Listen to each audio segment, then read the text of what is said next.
Assalamualaikum warahmatullahi wabarakatuh. Alhamdulillahirabbil alamin. Wassalatu wassalamu ala asyrafil anbiya'i wal mursalin sayyidina wa maulana Muhammadin wa ala alihi wa sahbihi ajmain. A'udzubillahi minasyaitonir rajim.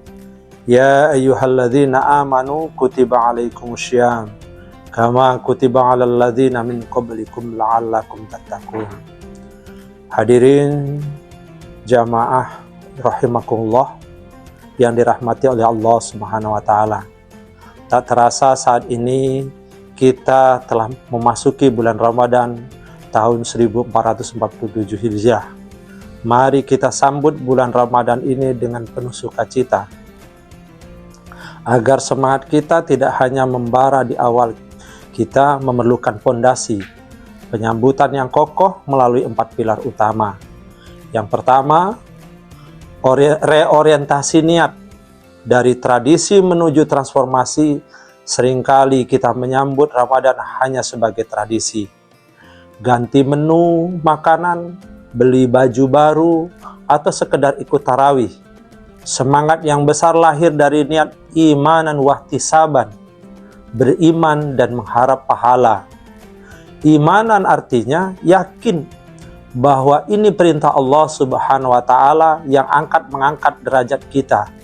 Ihtisaban artinya menghitung-hitung potensi pahala.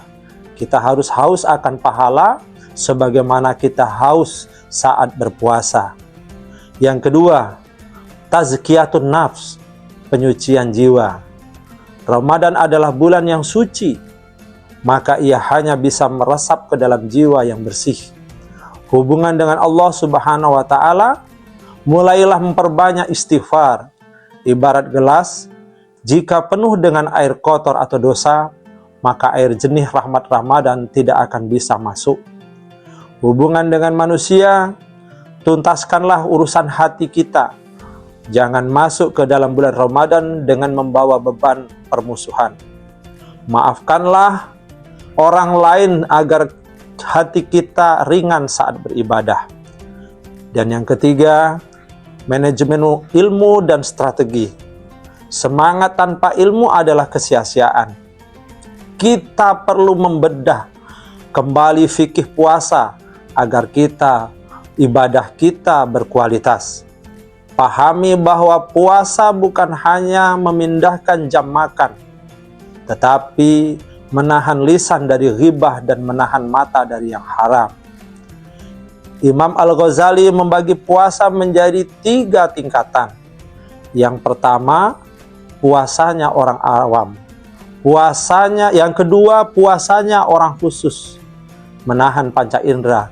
Dan yang ketiga, puasanya orang yang paling khusus, yaitu menahan hati dari selain Allah Subhanahu wa taala. Targetkan kita naik kelas pada tahun ini. Kemudian yang keempat, menyusun grand design ibadah. Orang yang gagal merencanakan sebenarnya sedang merencanakan kegagalan. Jangan biarkan Ramadan lewat begitu saja tanpa grafik peningkatan. Buatlah target yang menantang namun realistis. Yang pertama, strategi Al-Quran. Jika biasanya kita hanya membaca saja di bulan Ramadan, tahun ini tambahkan target memahami terjemahan atau menambahkan hafalan. Kemudian strategi infak. Jadikan tangan kita tangan di atas setiap harinya, sekecil apapun itu. Strategi yang ketiga yaitu strategi Lailatul Qadar. Jangan baru semangat di 10 malam terakhir. Mulailah memanaskan mesin sejak malam pertama jika kita ingin mendapatkan keberkahan dan malam Lailatul Qadar. Hadirin jamaah yang dirahmati oleh Allah Subhanahu wa taala. Ramadan adalah perlombaan. Rasulullah SAW dan para sahabat adalah orang-orang yang paling dermawan dan paling giat ibadahnya saat Ramadan tiba. Mereka menyambut seperti pejuang yang akan turun ke medan perang, penuh persiapan dan tekad untuk menang. Mari kita berjanji pada diri kita sendiri, Ramadan tahun ini harus menjadi yang terbaik dalam hidup kita. Karena kita tidak pernah tahu apakah suara takbir Idul Fitri nanti akan kita dengar di masjid, atau kita sudah terbaring diam di dalam kubur. Wallahu a'lam bishawab. Demikian yang bisa kami sampaikan. Semoga ini dapat bermanfaat dan memotivasi kita untuk menghadapi Ramadan di tahun ini. Semoga Allah Subhanahu wa taala memberikan pahala yang sebanyak-banyaknya, dan kita nantinya akan menjadi orang-orang yang bertakwa.